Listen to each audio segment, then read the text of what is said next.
A lot of business owners tell me they have a plan, but when I ask to see it or ask how it actually works week to week, it starts to fall apart pretty quickly. Having ideas is not the same thing as having an executable plan. Hi, if we haven't met yet, I'm Kathleen Lawson, and as a business strategist, I help female service based solopreneurs take control of their time in business and put the strategy, structure, and routines in place to build momentum and grow. So here's the problem.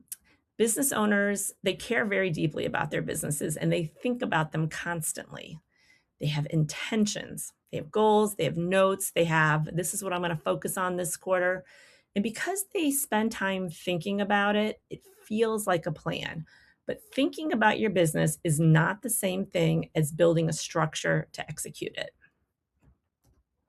So the intentions are important. They reflect what you care about and they feel clear, right?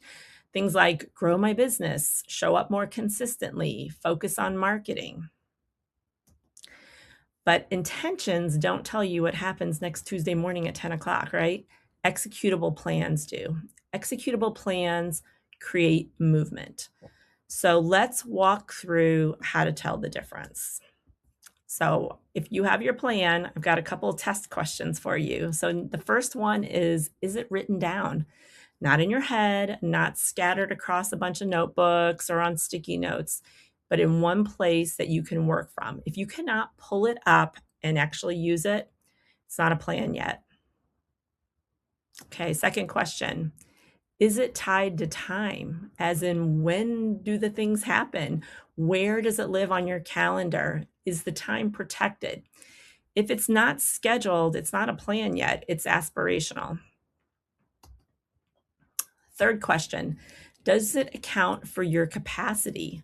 I mean, how many hours do you actually have? You have a, day-to-day business operations to consider. And what else is already on your plate? Maybe you have kids. Maybe you're caring for elderly parents. Maybe you volunteer somewhere. Maybe you have hobbies. Maybe you've got your own self-care to think about. Most plans break at this point, just not considering what else is going on.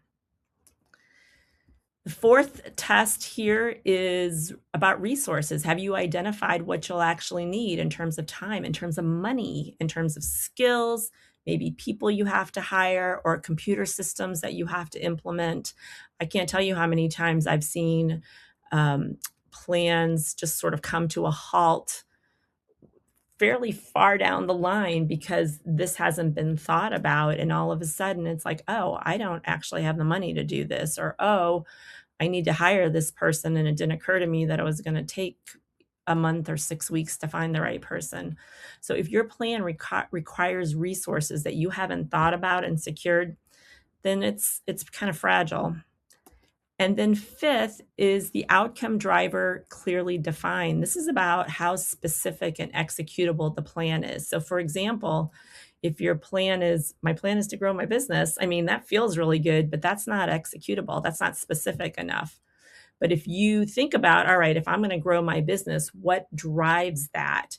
And if I know in my business what drives growth is my networking and my content strategy, then maybe my plan is to attend 3 networking events per month and do an hour of daily outreach and send 2 emails every month to my list and spend every Friday for 2 hours working on content. I mean, this is a plan that you can actually execute. You can put this on your calendar and you can execute this. So if your plan didn't pass the test, then you know what you need to do now to turn it into a plan. You can write it down, you can narrow your focus and get really specific. You can tie it to time, you can adjust for your real capacity, and you can plan for the resources. So if you are realizing that your plan might actually be more a collection of ideas, it's not failure, it's information. The goal isn't to have more ideas, it's to have a structure you can actually execute from, something realistic, something written and tied to how your weeks actually unfold, which is why I teach the CEO Hour framework. It's a repeatable weekly planning practice designed to help you move from ideas to consistent execution. If you prefer to learn it on your own time, there's a course version that walks you through the full structure step by step. And if you'd rather build That rhythm live with support and accountability, that's what my CEO Momentum group is for. I'll include details below if you want to explore that further. Thanks for being here, and I will see you in the next video. Make sure to like and subscribe so you don't miss it.